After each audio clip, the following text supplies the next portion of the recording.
Bonsoir à tous. Dans les titres de l'actualité ce soir, gros pari pour une participation élevée à la prochaine présidentielle. Le mouvement Le Bénin en marche vise les 75% de mobilisation populaire. La campagne de sensibilisation à l'accomplissement du devoir civique est déjà lancée. Le 19h30 vous informe. 24 mandataires, tous du monde de l'information pour tenir la plateforme du projet Fact-Checking qui lutte contre la désinformation sur Internet. L'association des anciennes bénéficiaires des programmes d'échange de l'ambassade des États-Unis au Bénin veut contribuer à un plus grand hygiène sur le net pour cette période électorale. Nous irons à Boycon voir Imet Hélène Amoussou. Et puis toujours à Boycon, mais cette fois-ci pour évaluer avec l'Agence nationale de l'identification des personnes les conditions pour une amélioration du mécanisme de déploiement des cartes nationales d'identité biométrique. Un atelier a été ouvert à ce sujet. Bonne arrivée aux nouvelles du soir sur Canal 3 Bénin. Pour un pari, c'en est un. Et le mouvement Le Bénin en marche veut bien se risquer. Faire sortir l'électorat béninois à plus de 75% de son effectif pour le compte de la présidentielle prochaine. Ce n'est plus arrivé depuis 2011. Et pour cela, les membres du Creuset se mobilisent déjà. Ils ont lancé une campagne dans ce sens au titre très évocateur, l'initiative 75%, avec comme thème « Citoyens responsables, citoyens votants ». La cérémonie de lancement a eu lieu hier à Cotonou, à Limomone. Pour l'élection présidentielle de 2021, le mouvement Le Bénin en marche s'est donné une mission de préservation des acquis de la démocratie. L'objectif qu'ils se sont fixés est de maintenir la paix et la cohésion nationale.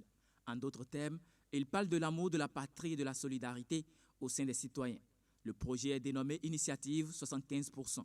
Tenir à la démocratie, être attaché à la paix dans le pays, c'est nécessairement et avant tout aller accomplir son devoir de citoyen en exerçant son droit de vote. Et des personnes se sont mobilisées. Des personnes ont même sacrifié leur vie. Des personnes ont sacrifié des intérêts, ont sacrifié leur famille pour que tous les Béninois qui en remplissent les conditions aient le droit de voter, aient le droit de choisir les personnes qui les représenteront au niveau local, au niveau national, ont désormais le droit de participer à l'élaboration et à la mise en œuvre de la politique publique.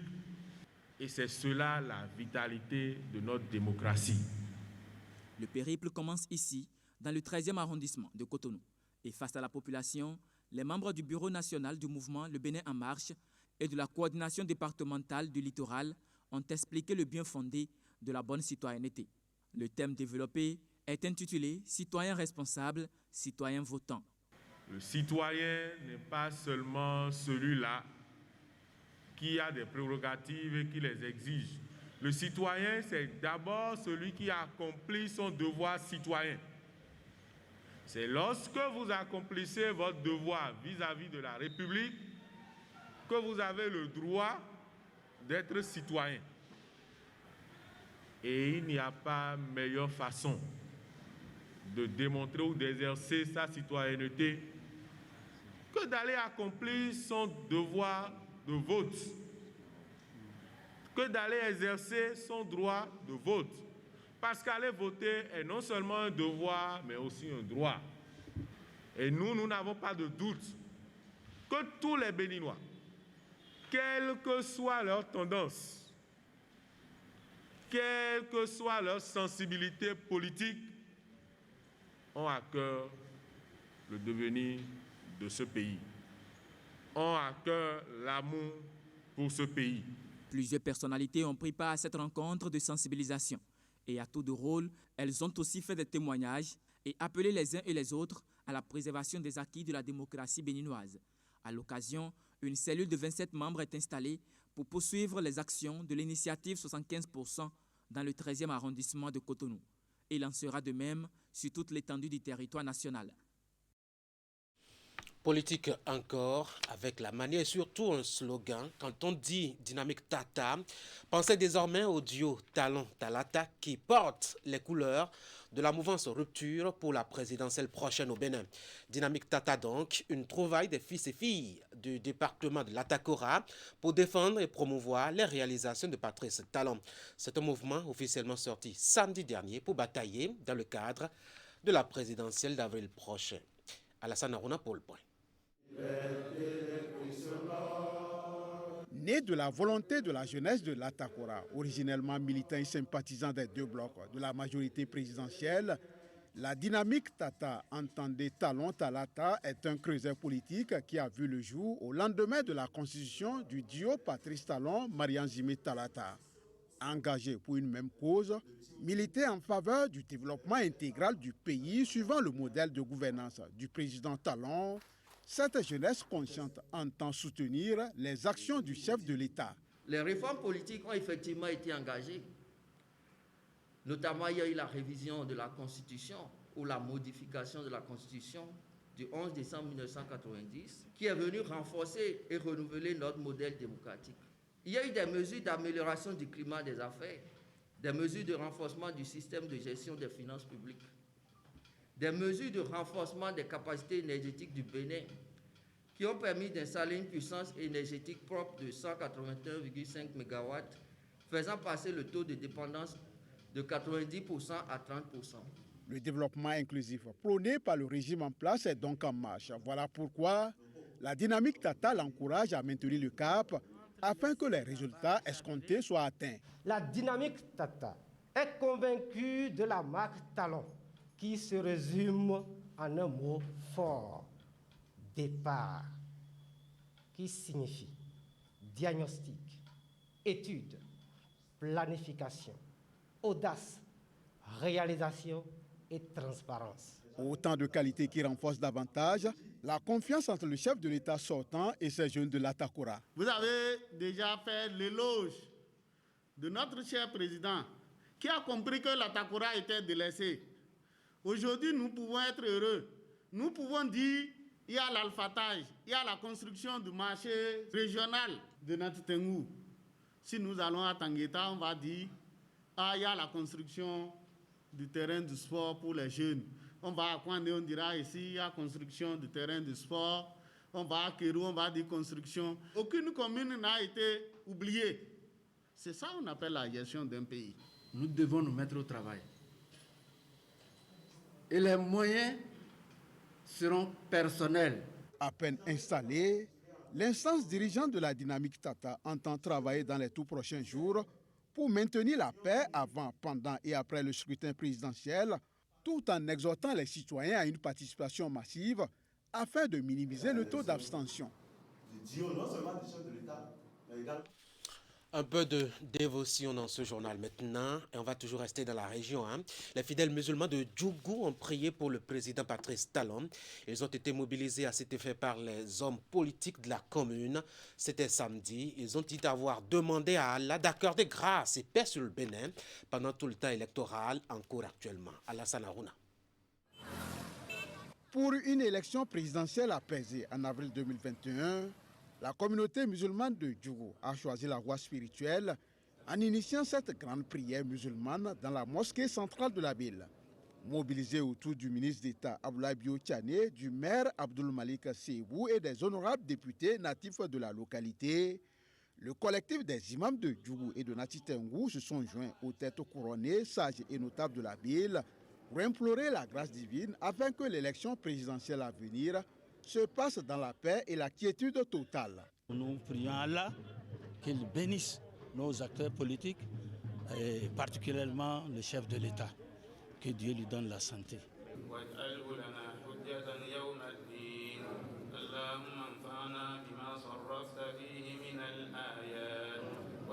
Ponctué de lecture du Saint-Coran, suivi des invocations à Allah le tout miséricordieux, cette prière musulmane dirigée par les imams centraux de Djougou et de Nati Tengou vient une fois encore témoigner la reconnaissance de cette cité au chef de l'État pour ses nombreuses actions engagées en faveur de tout le peuple béninois.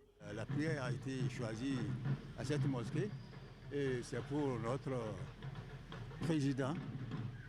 La prière, ça, c'est pour notre président. On est obligé d'arriver à cette prière. Et on a tous prié. On continue à prier. Que Dieu le garde pour nous. Et que Dieu l'assiste pour nous. Et que la paix soit dans dedans. Et que vraiment le Bénin aille de l'avant.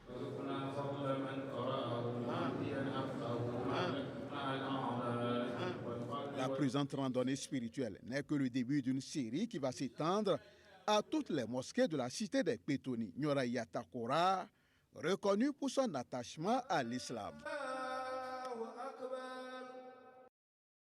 La paix toujours avec d'autres acteurs politiques. Eux se font appeler les forces engagées pour le Bénin et ont choisi de faire ainsi leur entrée en scène politique. C'était samedi aussi. Ils en ont d'ailleurs profité pour repasser les réalisations de Patrice Talon en 5 ans à la tête du Bénin. Akeme Ouseni Seydou. Il faut remonter à leur congrès constitutif pour comprendre la justesse de leur engagement.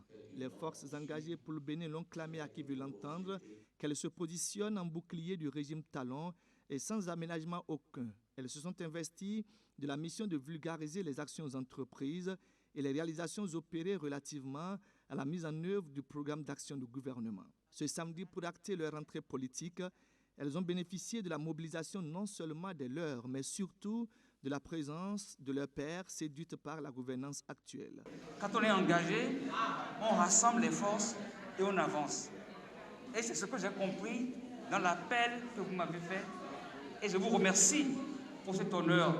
Romain Dacosta, parrain des forces engagées pour le Bénin, motive son déplacement et son acceptation à être aux côtés du bataillon Ida Gaba pour le simple fait qu'il est convaincu qu'ensemble, bien des défis peuvent être relevés. Le contexte actuel de la fièvre électorale fait le lit au sens d'anticipation des forces engagées pour le Bénin. La preuve, c'est qu'au-delà de la tenue des joutes d'avril 2021, il y a une cause qui mérite d'être défendue, la quête et la culture permanente de la paix. Quand on a été très mal et qu'on commence à aller mieux, avec la certitude d'aller très bien, n'est-il pas bon ton d'affirmer qu'on va déjà bien?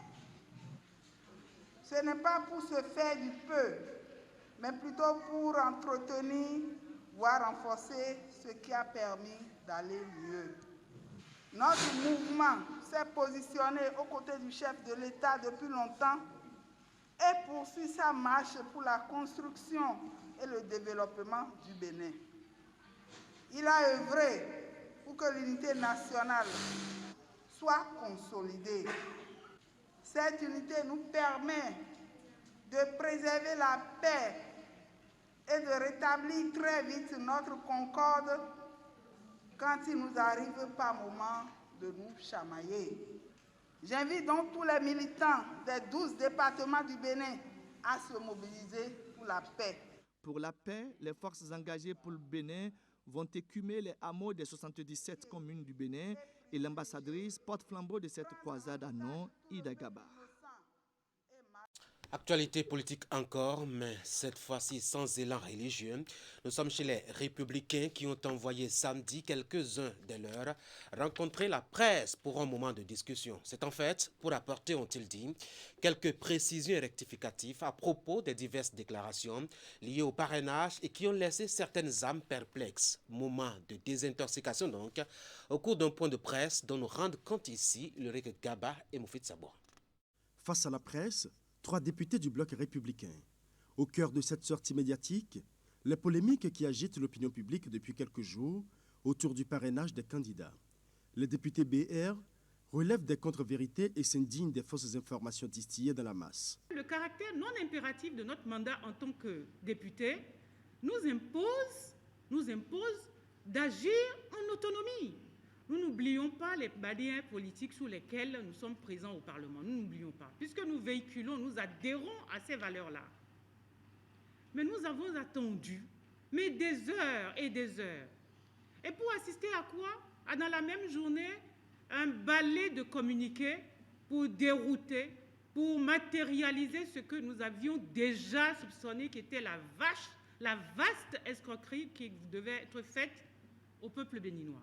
On a été tous là quand ils ont dit qu'ils n'iront pas demander. Vous ne voulez pas demander, vous voulez avoir. Il y a une contradiction. Hein? Même dans les livres saints, c'est écrit, hein, demandez, on vous donnera. Celui qui ne demande pas, on ne va pas aller se mettre à genoux devant lui. Tiens, tiens, non, ça ne se passe pas comme ça.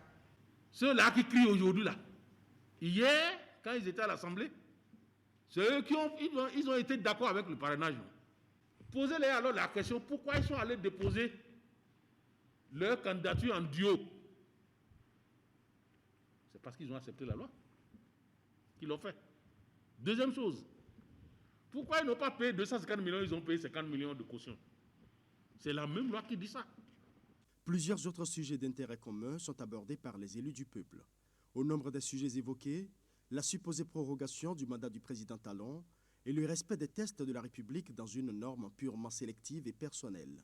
Comment une loi entière qui a des différents articles, ils choisissent des articles qu'ils veulent, qu'ils disent, bon, ah, cet article-là dans la loi, c'est bon, moi j'applique. Ah, je fais Dieu là, ça là c'est bon. Ah, cet article-là, ah, c'est bon, parce qu'il il réduit la caution de 250 à 50 millions. Ça là, j'accepte. Ah, nos parrainages, là, je n'accepte pas. Quel est ce comportement? Il y a une loi, c'est dit. On n'a pas inventé. Ce n'est pas seulement les députés BS. Est-ce que BS a existé? Non. C'est parti de la 7e législature. C'est-à-dire les mêmes collègues que nous avons en face aujourd'hui, comme l'a bien dit le collègue Okunola. On a été ensemble au laboratoire pour poser tout ça. Maintenant, ce qui nous reste aujourd'hui, c'est de s'aligner. Il est temps que nous construisions le Bénin, même dans la diversité, surtout dans la diversité, parce que ce sont nos diversités, c'est la diversité qui nous renchérit. C'est la diversité, justement, qui fera de notre pays un pays qui est respecté par les institutions internationales. À travers ce point de presse, les représentants du peuple insistent sur la cohésion et l'unité nationale en cette période sensible de veille électorale. Ils en appellent au sens du patriotisme de tous les Béninois. L'Association des anciennes bénéficiaires des programmes d'échange de l'ambassade des États-Unis au Bénin veut désinfecter la toile, tout au moins le temps de la présidentielle au Bénin. Elle a réuni une vingtaine d'acteurs travaillant l'information pour aider à gérer la plateforme du projet Fact-Checking qui lutte contre la publication des fausses informations sur le net, surtout en période de crise. Y met Hélène Amoussou. Les participants à cet atelier sont essentiellement des journalistes, des blogueurs ainsi que des influenceurs sur les réseaux sociaux. Ces derniers ont été retenus à la suite d'un appel à candidature lancé dans le cadre de la mise en œuvre du projet Fact-Checking. On était dans la période de la Covid-19 et voilà, tout le monde était désemparé. On ne savait pas à quel sein se vouer, quelle était la bonne information, la fausse. Et cette pandémie n'a fait qu'aggraver ce problème de désinformation, ce problème d'infox qui sont souvent répandus sur la toile. Parce que oui, Internet fourmille de ressources, mais c'est aussi un panier à crabes.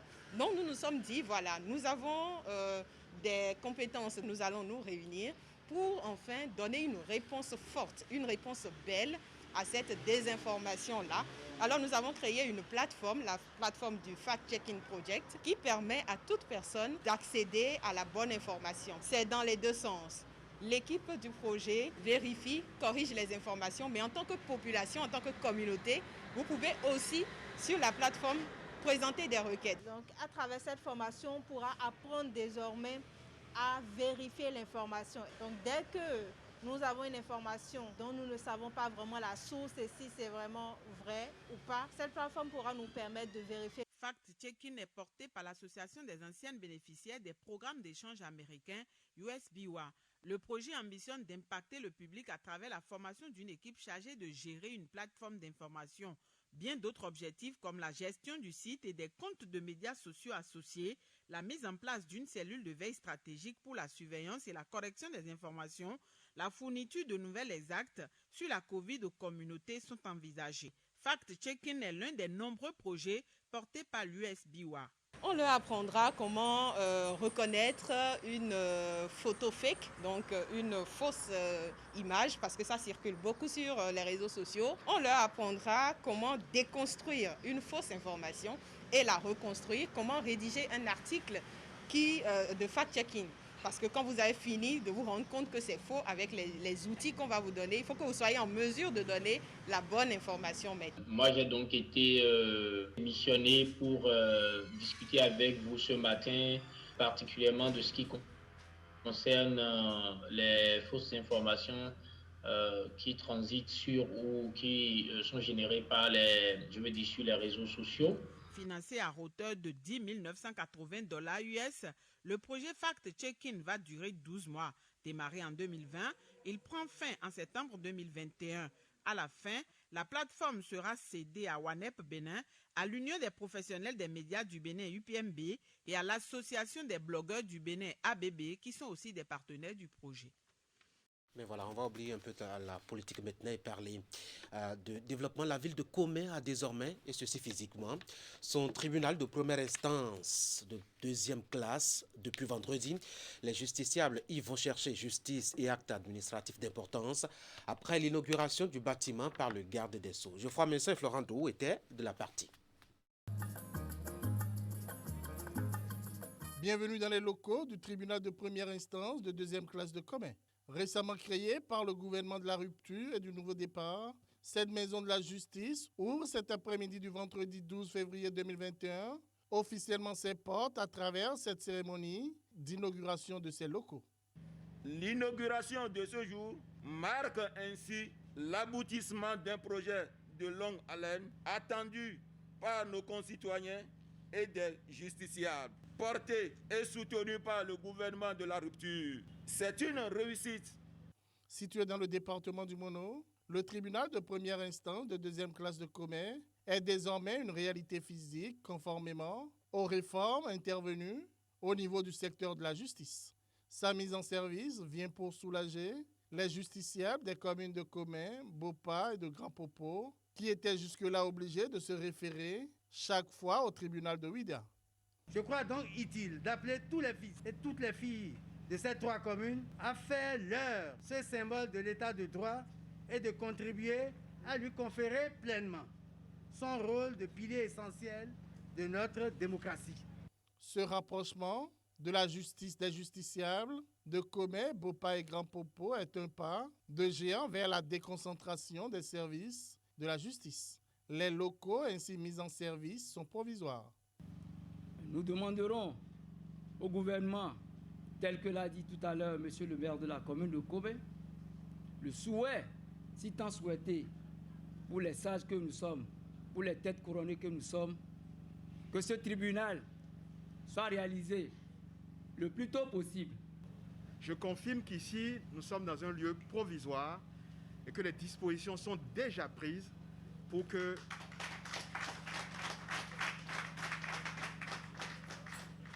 vous disposiez donc d'un palais de justice digne de ce nom, tel que le maire l'a demandé et tel que le garde des Sceaux vient de le confirmer.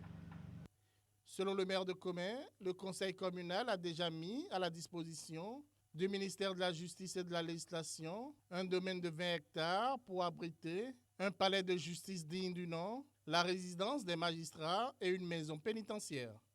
Monsieur le président du tribunal, monsieur le procureur, la tâche qui vous attend, le défi qui vous attend, ils ne sont pas moindres, d'autant plus que vous faites ici office de pionnier. J'ai cependant l'assurance que le dynamisme et surtout la maturité que vous avez acquise au long de vos carrières respectives sont les atouts qui compensent largement le reste. Partant, je ne puis que vous engager à la dignité, au professionnalisme et à la loyauté, mais aussi et surtout à l'humanisme dans l'exercice de vos fonctions. Nos concitoyens, et vous le savez bien, sont très attachés à la justice. Tâchez d'être auprès d'eux. C'est à cela que l'on appréciera la qualité de l'œuvre de justice que vous accomplirez ici. Le tribunal de première instance de deuxième classe de Comé a pour premier président Fortunato Kadjegben et pour premier procureur de la République Fidjenaïn Rodrigue Agor. Un atelier se tient à Boycon, initié par l'Agence nationale de l'identification des personnes.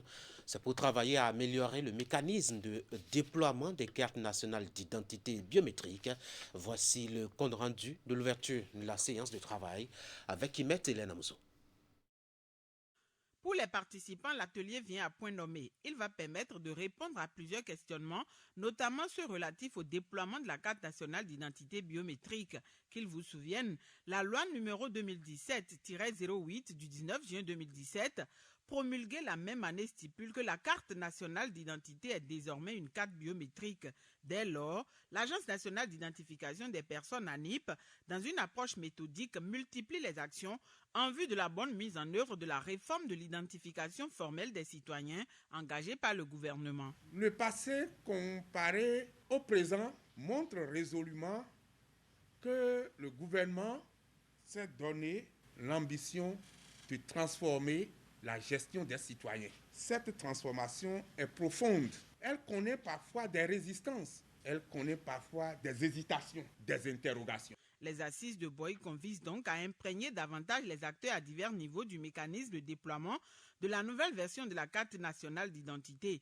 Détenteurs du pouvoir de commandement territorial et dépositaires du pouvoir d'ordre seront entretenus sur les rôles qui leur incombent au niveau déconcentré et celui communal. Nous, différents acteurs, nous sommes déjà préoccupés parce que nous nous demandons quand est-ce que le système actuel de délivrance de carte d'identité va prendre fin. Et nous sommes souvent même interpellés par nos administrés quand nous allons commencer par produire vraiment la carte d'identité biométrique. Bien d'autres aspects du sujet seront également abordés. L'atelier qui se tient ce jour intéresse le projet Wouri. D'abord, la carte d'identité nationale peut être considérée comme la carte promotrice de l'identifiant unique parce qu'elle-même, elle porte l'identifiant de chaque individu. Deuxièmement, le projet Wouri soutient l'un des outils, c'est-à-dire l'attestation du numéro personnel d'identification qui donne accès à cette carte. Le commandement territorial sera activé sur la question de l'identification de la personne au niveau du département. Donc, un rôle de supervision sera profondément souligné. La police républicaine sera dans la recherche de l'information, la gestion du contentieux, l'authentification et la répression de la fraude à la police d'identification en vigueur dans notre pays. Au niveau communal, le service de l'état civil et le service de l'identification de base et du registre communal collaboreront dans l'unité communale d'identification des personnes pour le bonheur des populations. Pour finir, le gestionnaire mandataire de l'ANIP a rassuré qu'avec la collaboration du projet Wouri, la question des coûts critiques liés à la carte nationale d'identité biométrique sera abordée avec toute la pertinence requise. Pour l'heure, le montant à débourser pour rentrer en possession de la carte nationale d'identité biométrique reste et demeure 6 000 francs CFA. Si vous aimez la religion, voici la dernière dose de ce journal. C'est le directeur général de la Sogema qui a mobilisé les usagers du marché d'Antokpa pour un moment de gratitude à l'endroit de Dieu. Une messe d'action de grâce pour remercier le Créateur pour ses bienfaits tout au long de l'année écoulée. Assimo Kanyasimo. Les usagers et usagères de Dantokpa, sous tutelle de la Société de gestion des marchés autonomes, ont rendu gloire à Dieu à l'église Saint-Michel de Cotonou. Pour l'occasion, le Père célébrant a imploré la grâce divine sur chacun et chacune, ainsi que sur la Sogema. Ils ont choisi le samedi 13 février pour marquer cette pause après un an d'activité commerciale dans le marché.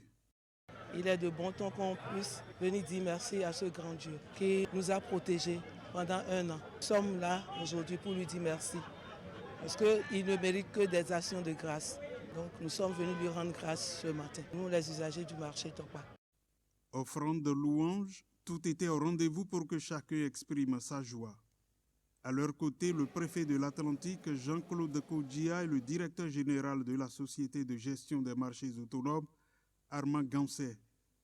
Ce dernier a annoncé les défis à relever à court terme. La Sogema s'attelle à offrir un cadre décent à ses usagers afin que ces derniers puissent tourner les activités dans la convivialité et dans un cadre décent. Aussi, dans Tokpakwe, c'est la fête qui nous amène à beaucoup prier, puisque cette année-ci, nous l'avons placée sous le sceau de l'union, de la convivialité et de la prospérité partagée. Le marché d'Antokpa remonte aux années 1940 et a connu plusieurs déplacements et transformations. Aujourd'hui, avec la nouvelle équipe dirigée par Armand Gansé, elle se transforme considérablement. Et pour les commerçants et commerçantes du marché, c'est une grâce immense à rendre chaque année. Pour finir, un mot de foot. Direction Parakou. C'est l'équipe Palais Royal FC qui a remporté l'édition 2021 du tournoi de proximité dénommé Solidarité des jeunes du bloc républicain de Parakou. Elle a battu Dynamique FC au cours d'une finale déroulée samedi dernier. Voici le compte rendu de René Soglo. Le bloc républicain continue d'offrir des loisirs sains à la jeunesse de Parakou. C'est à travers deux de ses leaders charismatiques, l'honorable Rachidi Gbadamassi et le ministre Sam Seydou Adambi. Un mois après un événement sportif grandiose qui a connu la présence des responsables du parti, c'est la finale du tournoi de football dénommé Solidarité des jeunes du BR qui a été disputée ce samedi 13 février à Tourou dans le 1er arrondissement. Une compétition remportée par l'équipe de Palais Royal FC 2-1 face à son homologue de Dynamique. Si les deux formations se sont rendues coup pour coup en première période avec un score de parité, un but partout, c'est Seydou Lawani, auteur d'un doublé, qui va donner la victoire au jour.